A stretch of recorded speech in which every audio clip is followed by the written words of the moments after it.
Chapter 6 is on a subject that may seem a little bit irrelevant right now with COVID and everything like that, but I think it's still worth talking about because one day COVID's going to be gone and we'll be back doing concerts, going to concerts, performing, and all that stuff that we love to do. One thing that he touches on is when to charge. I know so many artists feel like they should be paid because they put a lot of time into their music and they feel like they should be compensated for that labor. And I understand that desire, but unfortunately, in my opinion, that's not really how business works. I think that while your labor into your music is hard work, you can only really justify financial compensation, and he says this in the book as well, is when you're consistently bringing out a crowd to your show. So the way I look at it is like, just because you're performing at a show, it doesn't mean that you're creating value, which means like creating financial value. And I think that maybe that's a tough thing for a lot of artists to hear, but your music, in my opinion, always has value, but it doesn't have inherent financial value until you're bringing out a crowd consistently to your show. And that's just business. We're talking about the music business now. We're not talking about what you feel like you should be compensated. It's how much financial value are you bringing to the table, and making sure that when you start bringing that financial value to the table, that you're getting fairly compensated for it. Then he goes on to talk about the perfect 30, which is a really cool way of deciding whether or not you should do a show. So at the beginning, you're probably going to say yes to nearly every show because you want to get practice playing. You probably have to play a few horror gigs. Lord knows I've played a few awful gigs in my life where you just want to get out of the building as fast as possible.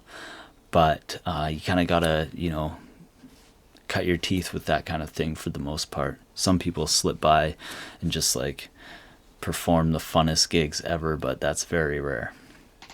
So you put every show you do into the perfect 30 test. Out of 10, rank your payment, your career building, and your enjoyment.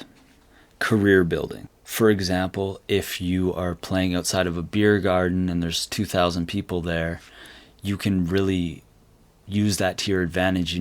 They might be really unengaged, but if you have a bunch of volunteers going around signing people up for your email list, then you've really made the most out of your situation.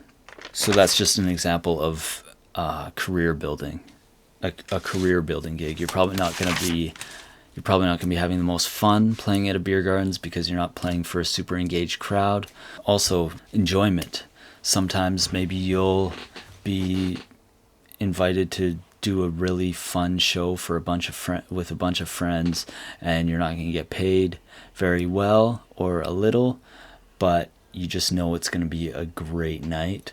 Then don't let your no, I need to get paid, your scarcity mentality get in the way of you having a good time, because it's what we're in the music industry for, is because we love music and we want to share it with people, right? So don't let your scarcity mindset get in the way of having a good time. He has a 3-step approach to how to deal with assholes at your gigs, which is really cool. I mean, I definitely have had those moments in the past, and I didn't know how to deal with them, and sometimes it can get out of hand. So you have to know how to deal with these people, but you don't want to ruin the experience for everybody else. So there's a 3-step approach. The first is to humorously engage with them. And, you can do that, he says, by describing their outfit until they realize that the spotlight is on them, and hopefully it will embarrass them into being quiet. And if that doesn't work, you can look at them with give them a bit of a killer look, like, why are you fucking up my gig? Don't say that, but give them that look. And if all else fails, just get them kicked out of the bar, or ask them to leave. And like he said, don't play to the assholes. Play to the people who are there to enjoy your music, or maybe they're not specifically there to enjoy your music, but they are enjoying your music, because those are the people that you want to be paying attention to. They're possible future fans, etc., etc. So yeah, just really, I like this approach. It's really simple, and yeah, just don't give them the attention. So yeah, that's it. I left a lot out in this chapter, but I think that I kind of want to stick to the business side of things. There's some other stuff that I don't feel is as relevant to what I'm trying to do, but there's so much good info that I skim over in every chapter.